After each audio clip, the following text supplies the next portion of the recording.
Welcome back to Ray's Latino Talk podcast, Latino Talk that will change your life. Thank you so much for joining us. This is your host, Rafael Ray Collazo, and our very special Ray of Light today. I mean, I'm just so excited that she's with us. This is going to be such an informative conversation, so I want to make sure we get right to it. Our Ray of Light for today is Juana Bordas. Juana is one of our foremost authorities on leadership, diversity, and organizational change from a Latina perspective. An accomplished trainer, speaker, and author. Juana's book, Salsa, Soul, and Spirit, Leadership in a Multicultural Age, won the International Latino Book Award for Leadership. Juana's most recent book, which we're going to talk a lot about today, The Power of Latino Leadership. That's right, y'all, the power of Latino leadership. Juana takes us on an incredible journey to the heart and soul of Latino leadership while always stirring up that salsa, like a good salsera that she is. Welcome, Ray's Podcast Familia, to our very special guest, the president of Mestiza Leadership International, Juana Bordas. Welcome to Ray's Latino Talk Podcast. Que placer. I love being here, Ray, and congratulations on getting this thing moving and getting some Latinos out there in cyberspace. That's exactly right, Juan, and we're going to get into your latest book, The Power of Latino Leadership, which delves into the 10 principles that guide Latino leaders, which we're going to get into in a moment. We're also going to get into some of the extreme sports you dabble in and living out in the beautiful part of the world. Of course, Juan is a proud Coloradan and lives out in the Denver area, and we definitely want to delve into some of her exciting hobbies later in the show. But Juana, you've had an incredible career so far. You have so much more to provide us, but we know that this journey to an incredible success as an entrepreneur, trainer, and coach did not begin in the Mahai City and did not begin certainly where you're at now. So, Juana Bordas, where did this journey begin for you? Well, a few years ago, I trekked through the Nicaraguan jungle to find out my birthplace because my family left there when I was 3. And so I was born in Bonanza, Nicaragua. It's way up in the monte. It's up in the mountains. And my father had gone there after a hurricane and that tsunami wiped out the coast of Nicaragua, where my family had lived for centuries. And so he said to himself, by this time my parents had 8 children. And my father said, if they're going to get ahead, if they're going to get an education, we need to get out of here. So he started saving money and came with my older sisters to America, earned enough money to bring the whole family. So I arrived in Tampa, Florida in the 40s, 3 years old, in a banana boat that crossed the Gulf of Mexico. We were in the hull of the banana boat with all the bananas and coconuts and everything. We didn't have a first-class ticket, but we got here. And my parents were incredible leaders. We don't look at our immigrants today and say, look at them. They're leaders. They have a vision for the future. They're willing to work hard. They're willing to do jobs no one else did. And, they really have the stamina and determination to sacrifice and to lead so that their children can have a better life. And so I feel like I have a tremendous legacy that I stand on. And when I was little, I didn't know that. I just saw my family struggling and not speaking English and having a very difficult life. But now that I look back and I've studied leadership, I can see the incredible leadership that I come from and that my journey started with my parents who were willing to sacrifice everything, their language, their culture, the respect they had back home. They sacrificed everything for the good of their children, and that's the American story, and that's the Hispanic story, and that's what makes America great, but particularly our people who have come here as immigrants to make a better life for their children. And so, Juana, this is one answer leads to 20 questions. Juana, there's so much there, but I want to start with a nugget that you just mentioned about how oftentimes we don't perceive our communities, we don't perceive ourselves, and even our family members or people or immigrants in general as leaders.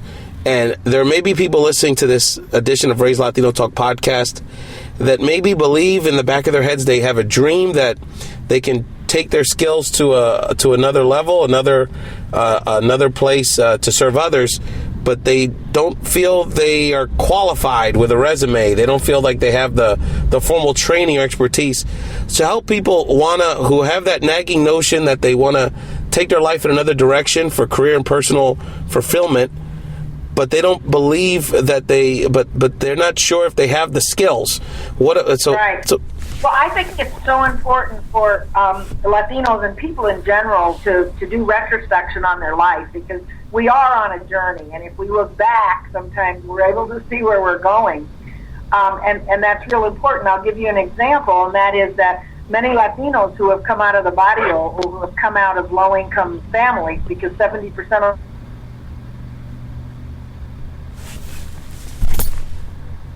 social barriers, we're dealing with discrimination sometimes. When I look back on my childhood and I look at the things that I overcame, whether you're an immigrant or whether were a woman growing up in the 40s, 50s, and 60s, whether you came from a low-income family, there are so many obstacles that we've overcome, including not being part of what's called the dominant culture. So, but as we look back on our lives and we see that we survived and thrived regardless of some of these situations and some of these obstacles that were put in our way, they say if it didn't kill you, it'll make you stronger. And so Latinos have this incredible strength, this incredible vitality that comes from the many difficulties that we've overcome for centuries. And we have to look at those things as assets. We need to look at those as leadership training, as being prepared to do greater things. And as we build on our past, as we acknowledge those that came before us who were leaders because they got us to where we are today, as we begin to transform these experiences and understand that they prepared us for leadership, it gives us that sense of pride and also that assurance, that confidence that maybe we didn't get when we walked into school and couldn't read as well as some of the other kids, or when we tried to go to college and didn't have the money and had to work and do both things at the same time. We can translate these, we can transform these into leadership experiences, and we can look and see the strengths that we both bring to the table because of that. Juana, I often say at Raise Latino Talk podcast that really one of the great drivers and one of the principal reasons that Raise Latino Talk podcast exists, and I've been so blessed to have the energy and the opportunities to serve others and make that a central part of my career, is to honor my mother, and particularly honor my mother and the Latinas of her generation that really paved the way for me in our society today. There's certainly no Sonia Sotomayor without Dolores Huerta. There's no Eva Longoria without Rita Moreno, right? So exactly. So Juana, I want to ask you on a personal level, what was the biggest life lesson, leadership lesson that your mother taught you that you'd like to share with our Raise Latino Talk podcast family? Well, I think my mother, of course, taught me that she had a 5th grade education. She was a simple woman. And when she came here, she went to the Catholic church, because we were very Catholic, as most Latinos were in those days, and asked the priest, she said, puedo cocinar, puedo limpiar, puedo cuidar niños, I can cook, I can clean, I can take care of children. And in a very humble way, she said, help me, because I came here so my children could have opportunities, so my children could get educated. And that's why I was able to go to a Catholic school and to get a good education, because of my mother. And so when I look at her life, that's right, and I look at what she overcame, people ask me, Juana, why do you think you can write a book or you can lead an organization? And I look at my mother's life and I say, if she could do that, I can do anything, because the obstacles she overcame were so incredible, not knowing the language, having that limited education, having to work 6 days a week at pretty manual labor. And so for me, the life lesson for me, and I have the same thing with my older sisters who came here, when they were 18 and 19 and became very successful by working hard, by having a vision, by having that determination, by saying nothing is going to stop me. I do have a vision for the future. And so for me, those lessons have come in so handy for me, because like when I was asked to start the National Hispano Leadership Institute, there was no National Institute for Latinas in the country that really taught them leadership and brought them together from all over the country. And all I got was a file, and it said, here's a good idea, and funding, of course, from the course company, for which I was very grateful. But I'm just saying, I think we can do these things, because when we look back on our lives, when I look at my life and see the challenges I overcame, walking into a school not knowing English, having to learn the dominant cultures, how to be successful in the dominant culture, that's an incredible trait we have. Plus, we then have the trait that we are multicultural and can go back and forth between cultures, which is exactly what we need today in this global multicultural age. So for me, the life lesson that's most important and we've talked about this, is to look back and to see what have I overcome already, and how has that prepared me for the next challenge. And I feel very much that if you have a deep faith in God, if you have a understanding of what has gotten you to where you are, if you've learned from those that have come before you, if you have a vision and want to serve, and want to do something good for humanity, that these things will open up your life so that you have the opportunity to really reach that potential.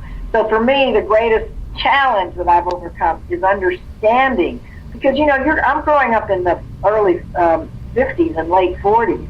I'm Latina, so I'm a girl. I'm Hispanic. I'm poor. I come from an immigrant family. My father used to drink on weekends and embarrass me, as good a guy as he was.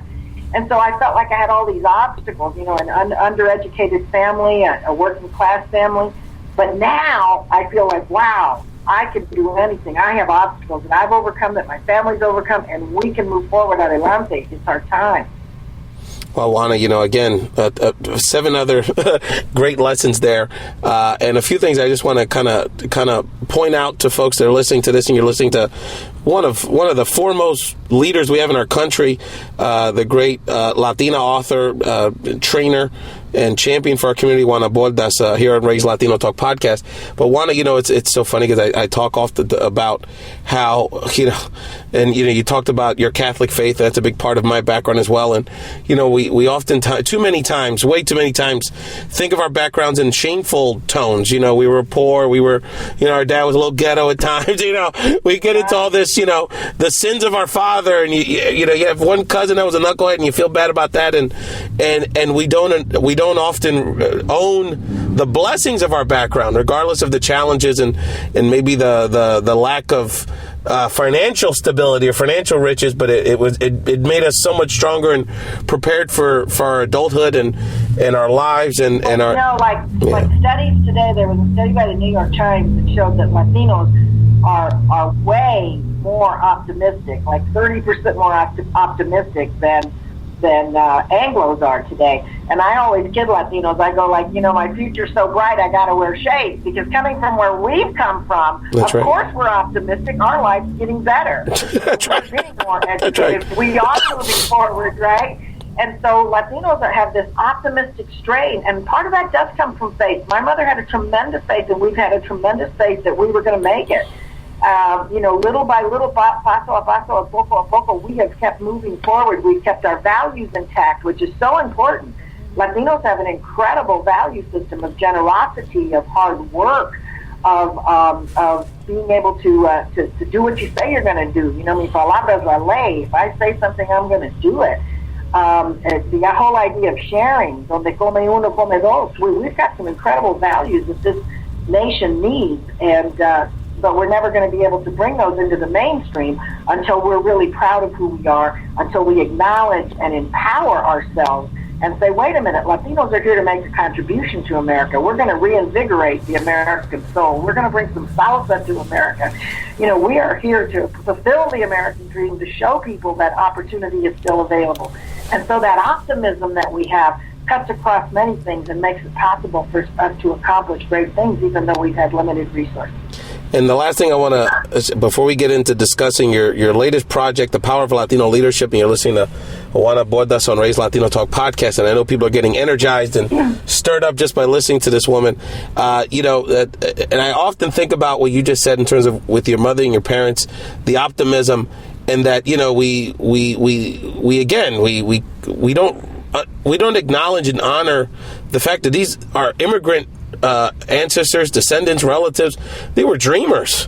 You think of those, at first glance as these humble people, but I mean, it takes a lot of guts to put your family in a banana boat and cross the Gulf of Mexico. I mean, that's not for the meek. We've got to. Then to get off the boat, my father liked a kid that he had like 25 cents. But I'm just saying, and to get off the boat and not to have any kind of, there was no greeting party. There was no, my parents made this happen.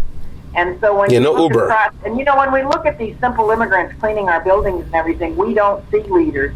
The other thing I want to say is that Latino leadership is really based on servant leadership. It's really based on, what can we do for others? And I don't want to say that because women have, been taking care of things forever.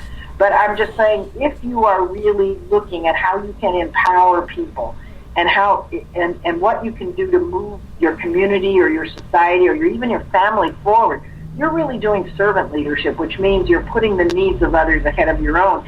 And the magical thing about it, the transformative thing about it, is as you serve, you can also grow as a leader.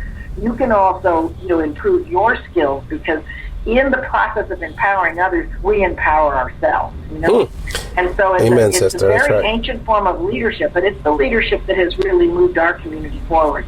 The idea that we're here to advance others as well as ourselves. It's not about I, it's about we in the Latino community. We are a collective group. Absolutely, and I want to make sure that want to talk a little bit more about your latest project, Juana, and we'll have links and everyone, the show notes that accompany this episode of Raise Latino Talk podcast. We'll make sure that you have every way possible online to purchase Juana's book and obviously get in touch with her and tap into her many other services. But the power of Latino leadership, your latest project, Juana, and I would like you to start with kind of the subtitle and what that means to you. The power of Latino leadership: inclusion, community, and contribution. You talked, of course, about inclusion in your comments, but talk to a little bit about this title: the power of Latino leadership, inclusion, community, and contribution. Well, the title actually came from, we did a survey of Latino leaders, and they wanted the word power because it is our time. We are coming of age. But I actually believe that the leadership model that Latinos have used is really needed in this century. It's really a model for the 21st century. The first word, inclusion. Latinos are a culture. We're not a race. And culture is learned. We have a lot of people that are part of our culture that are compadres and comadres, madrinas, madrinos, tias and tios that are blood related, primos, carnal, who knows. But, we have this sense of extended family. And it's you can be part of our families. And so we have a real open, mi casa, su casa, bienvenido spirit. And part of that has come out of our history. So I begin our book with our history, because if you look at Spain was the melting pot of Europe. And when they came here, it was a very different experience than the Northern Hemisphere, where indigenous people were put on reservations. There was an incredible melding that went on. And some of it was pretty traumatic, but it happened. And Our Lady of Guadalupe is probably the best example of this, because she was both Indian and Spanish. So we had this incredible thing that happened, this fusion of cultures. And so Latinos are a fusion of culture, of the old world and the new world, of the European and the indigenous. But we have all different kinds of blood. My father was French Nicaraguan. I have French blood. Some of us are Germans, Italians. We are the melting pot.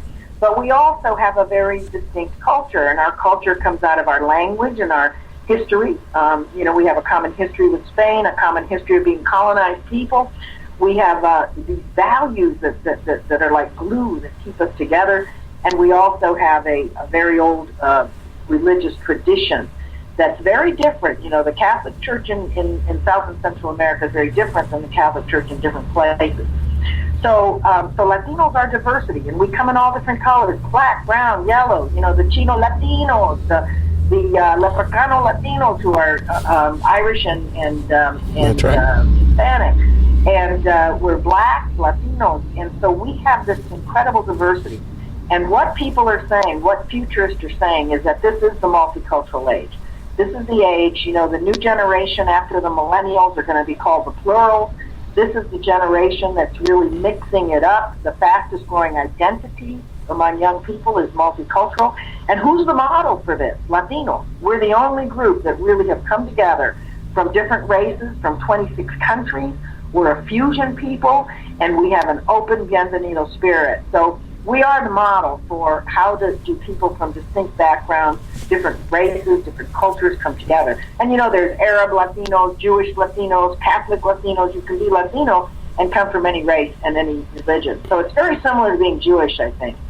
And so that's a real important part of our leadership, because today, when there's so many wars and so much discrimination still, and so much separatism between people, for a people to stand up and say, no, we have unity within diversity.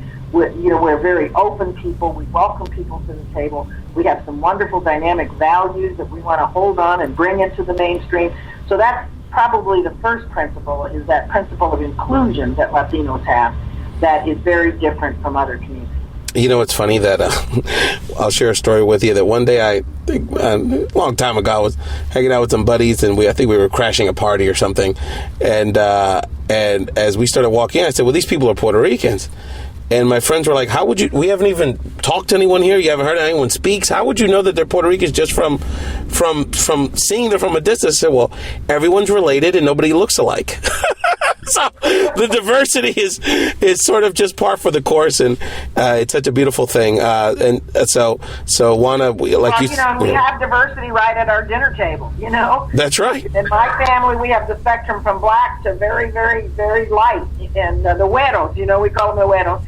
But I mean, it's accepted in our culture, and we invite people in. You don't have to be Latino by birth. You can be Latino by corazón or affinity. Of course, I always say you have to behave, because we do have some pretty amazing values, where people are supposed to, for example, take care of each other, And so it is a very different phenomenon. The other fact that we're global, that we come from 26 countries, and we're coming into the global age, and of course, the trade with Latin America can't be underestimated. Mexico's our third greatest trade partner, and Latinos are the bridge between the hemispheres. And so we have that global thing going for us as well. The other thing about Latinos is that we're intergenerational, and today we have 4 generations working in the workplace together. Latinos have always had that sense of respecting the elders. I'm an elder in the community now. I'm respected because of my experience and my age. But at the same time, I value the promise of the youth, and we live for our youth, right? Our community is so focused on education, on young people, on mentoring, because we know that that our future is the young people that we're mentoring and guiding today. So that's another factor that makes us a model for the 21st century, is that we're an intergenerational group. And you're listening to Juana Bordas from Mestiza Leadership International, and she's talking about some of the principles you're going to be able to study, and really eye-opening insight and research that Juana has uncovered in her newest book, The Power of Latino Leadership, Inclusion, Community, and Contribution. Talk about some power language, there's no question about it. Juana, I wanted to take a step back for a second, because, one of the great blessings you've had in your life is that you really are pan-Latina in so many ways, besides just your background as an immigrant and a background from Central America, and really engaging Latinos all over the country. And you've had the blessing of, and even just domestically, getting to know Latino leaders coast to coast from so many backgrounds. What has the Latino community taught you in this journey, Juana, on a personal level? Well, I really would like to tell folks that, because I grew up in the 50s and 40s, really, there was no Latino community at that time. Latinos didn't even become designated as a minority till 1977. Didn't get included till the 1980 census. Latino didn't get on till 2000. So we're the new kid on the block. We're in the identity formation stage as a people, and because we have so much diversity, that's one of the challenges of our leadership, is how do we bring this diverse group of pico de gallo, this paella of people together. And so that's one of our challenges. So when I was growing up, the path was assimilation, not acculturation. There was no such thing as, quote, Latino. And then what happened was, the great leader of my generation was John F. Kennedy, who said, ask not what your country can do for you, but what you can do for your country. And he sparked this civic engagement and political participation. So I joined the Peace Corps at 21 and went to Chile, Santiago, Chile. And when I got there, but I know to young Latinos today, they can't even imagine this. I had never seen in my youth a Latino bus driver, somebody who was owned a business, who was a teacher, a professor in my university when I went to university. I mean, we just were not in professional positions at that time. And then I go to Chile, and here's this great country with a European flair, and the Chileans are amazing people, and everybody there is Latino, and I'm like, wow, what is this? The president of the university, the president of the country, all the people on the cabinets, all the business people, the head of Land Chile, the airlines. And I knew then at 21 years old that it was not our culture that had prevented me and other people from really reaching their potential in our country, that we had a great culture, that we have a great tradition, that it's a really amazing kind of a background that we come from. And yet in the United States, growing up in the last century, we were not able to actualize these gifts. And so for me, my culture, well, first of all, at that point, I say that I redeemed my Latina soul, and that maybe I'm a convert almost. I have retro-assimilated, I acculturated, I embraced my culture. I just said, wait a minute, this has been taken from me, and I am going to embrace it because I know the greatness of my people and my ancestry, my background.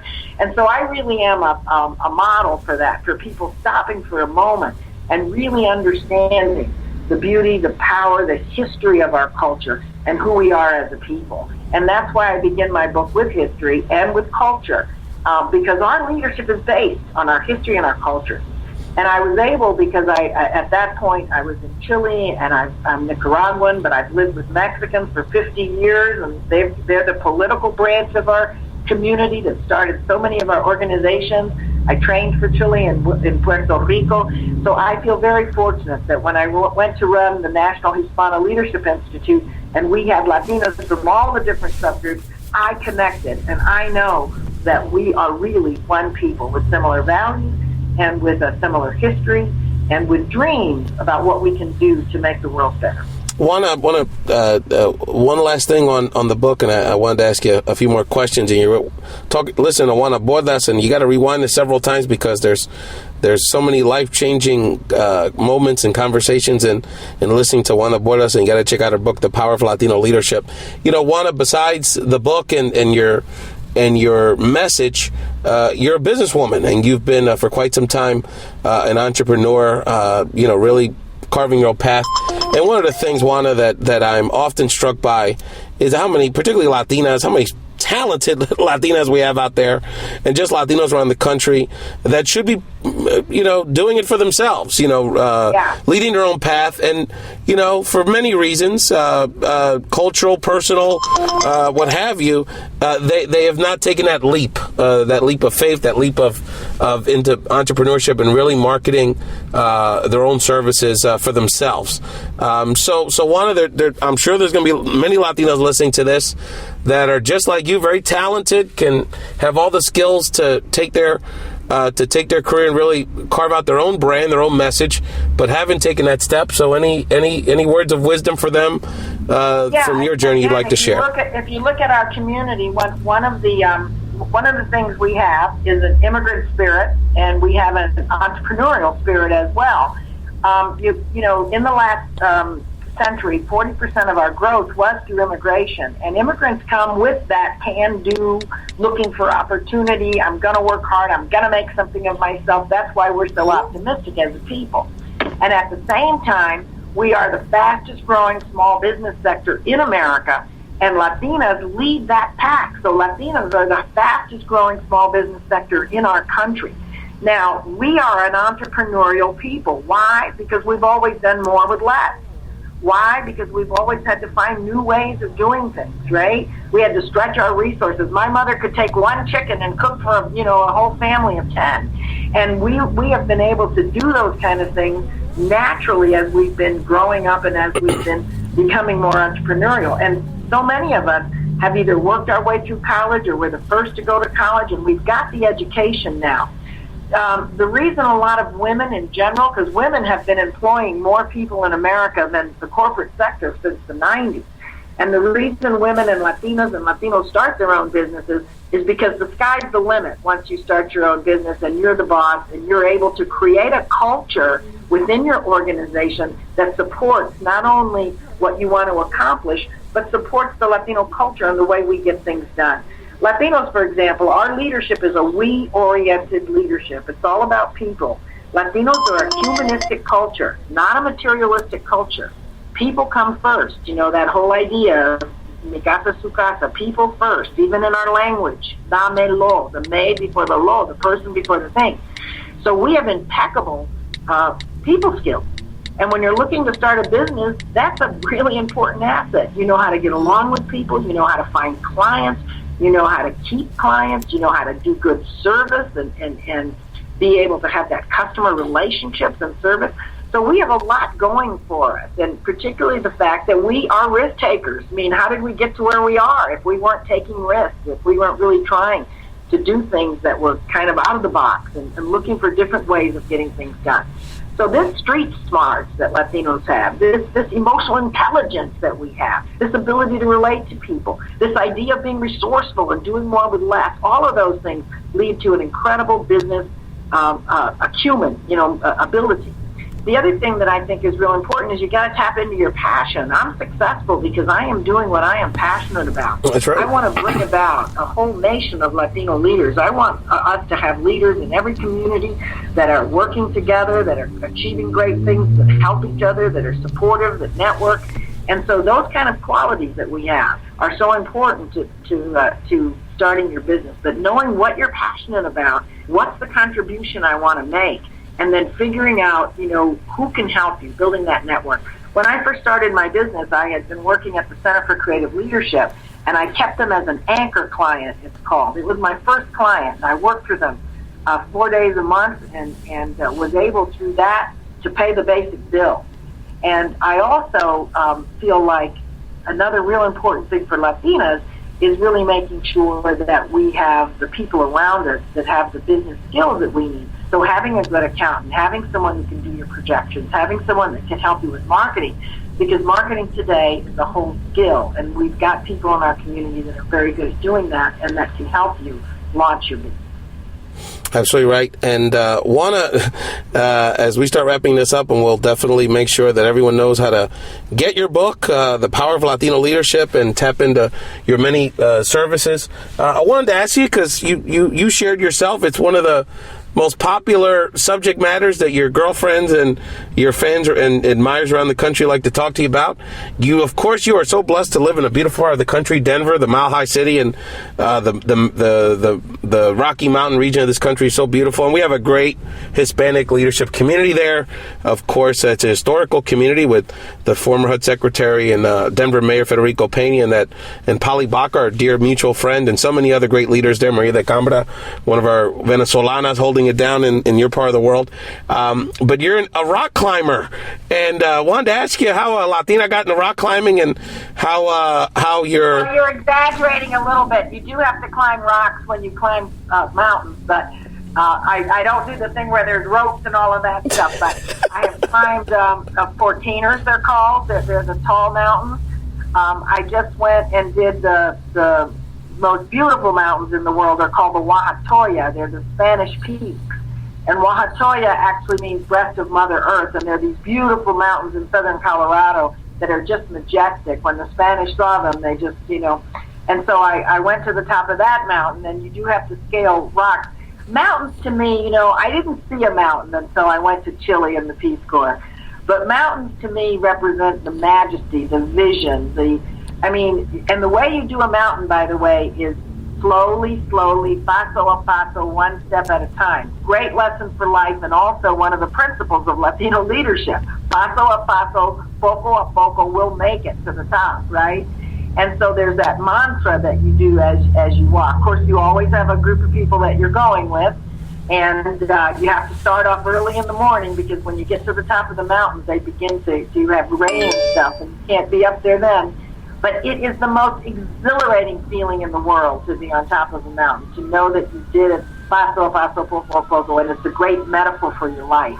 That as you keep taking a step, as you keep having that vision, as you keep looking forward, as you say, yes, sí se puede, yes, I can do this, every step you take gets you closer to that goal.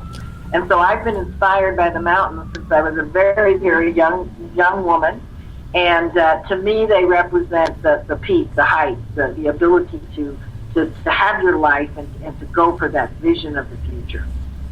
My mother, I don't know if they're really mountains or just large hills, but my mother's from the interior of Puerto Rico, and she grew up in the mountains. She's a mountain girl, Jibara, and I would have the very an experience that's very common in our community, where in the summers my mom would send me to go hang out with abuela and my cousins in the mountains. And, I was a city kid in North Philly, and they'd put me on donkeys and I'd fall off the little horse and slop pigs and all that stuff. So a lot of memories of those times in the mountains in my own life. And I just saw a thing, Raphael, that said that people that are connected to nature have fewer headaches, have lower blood pressure, less chance of heart attacks. I mean, it's Mother Nature, and the thing is that it doesn't matter what you do, but you have to fulfill your soul. We all work hard. We all have things.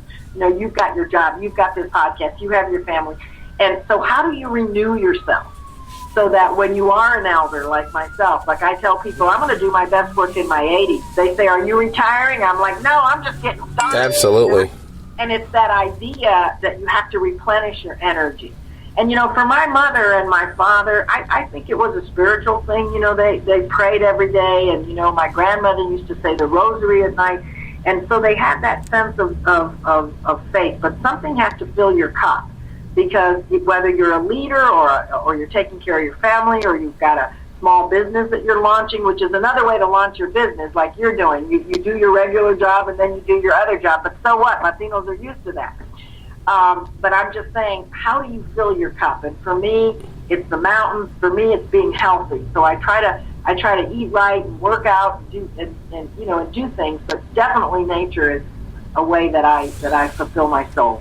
And Juana, as we wrap this very inspirational, very provocative episode of Raise Latino Talk podcast, I want to make sure, please let people know where they can purchase, not only purchase the Power of Latino Leadership and get in touch with you, but please let people know what other services you provide. You have there's a wealth of ways that people can learn from your guidance in terms of seminars and trainings and speeches. And so please let people know about how they can get the full Juana Bordas experience. Yeah. Well, I do want to, in closing, say that we didn't get to some of the principles of Latino leadership that are so important. So for people who want to know, how did Latinos get to be where they are today? What's our contribution for the future, which I like to call Latino Destino, that we have a mission as a people, that we're going to humanize America because we're a humanistic culture, that we're going to bring diversity to the spotlight. But more than that, our leadership is a si se puede leadership, and I think that's important for people to get. Yes, we can do this. And, for decades and centuries, Latino leaders have been under very hard circumstances moving people forward. The other thing about our leadership is it's a juntos leadership. It's a together leadership where we work in groups. And I see it across the country. No matter where I go, I see Latinos meeting together, working together to uplift their community and at the same time uplift their families and themselves. So folks can get my book on Amazon.com. It's both in paperback and as a download. It'll be out in Spanish in the beginning of next year, and that will only be an ebook. They can look on my website, juanabordas.com, and look at other services. We're going to be offering some workshops next year that are going to be really exciting for people, bringing Latino leaders from across the country together to share their best practices, to share what are things that really work so that we can take our community to a next level and to a greater scope. And I also travel around the country, so if you check into my website, like I'm going to be in Chicago 3 times this fall. I'm going to be speaking at the Latino Policy Forum October 29th at a huge breakfast they're having. So check out my website, and please come and we'll visit and we'll talk and learn from each other, and also keep moving this Latino power forward. We have a great destiny as a people, but we can't accomplish that unless we work together and have that vision for the future and for our children. That's exactly right. And I'm so glad you mentioned your appearance coming up in Chicago next week at the Latino Policy Forum. Christine Sayas and Sylvia... the executive director's name slips. Sylvia Puente. I mean, you talk about one of the great institutions, not just organizations, Latino institutions advocating for our community and the country. And Sylvia's just produced not only just a lot of great work and advocacy for our community, but she's produced a lot of great leaders in her staff. And some of the great leadership we have in Chicago comes from her. Program, Raphael. I teach in their leadership program. It's going to be our 7th session in November. And we train like 25 to 30 nonprofits. So multiply that out to 200 and some nonprofits that have been through leadership training, have a consultant that work with their organization. this is just an example of what's going on across the country. And I think a lot of times Latinos don't understand that we're really on the move, whether you're in Dallas or Los Angeles, or I was just in Toledo, Ohio, I was in Richmond, Virginia, I was in North Carolina, because Latinos have increased 400% in the South. And so there really is a movement going on, and I really encourage people not just to read about Latino leadership, but to begin reaching out, because we really have an incredible, I mean, it's right now, you have to do it. It's la hora. We have an incredible thing that we can contribute, but we really have to bring our people together and move forward as a collective. That's right. And Juana Bordas from Mestiza Leadership International. Thank you so much for being our Ray of Light today, Juana. It's been a real pleasure, and I'm just even more excited for the future of not only the Latino community, but the work we're doing here, because, I mean, I could have Rays of Light on here 24/7. It wouldn't cover a drop in the bucket. We have so many wonderful leaders out there, so thank you for affirming that. And we have so much to learn from each other. So, Juana Bordas, thank you so much for being on Ray's Latino Talk podcast. For doing this and for spreading the word and for getting Latinos together to really converse and talk and share and really come together. So thank you for what you do. Well, thank you so much. You can hear this and all other archived episodes of Ray's Podcast at rayspodcast.com. And you can also download and subscribe to us on iTunes, which we'd also really appreciate a review on iTunes for folks that are subscribing and listening to us on iTunes, as well as Stitcher. So if you got one of these fancy smancy Galaxy phones or other smartphones or Android phones, you can always download us on the Stitcher app as well. Thank you so much, and have a wonderful day. And thank you so much, Juana Bordas. Gracias a usted.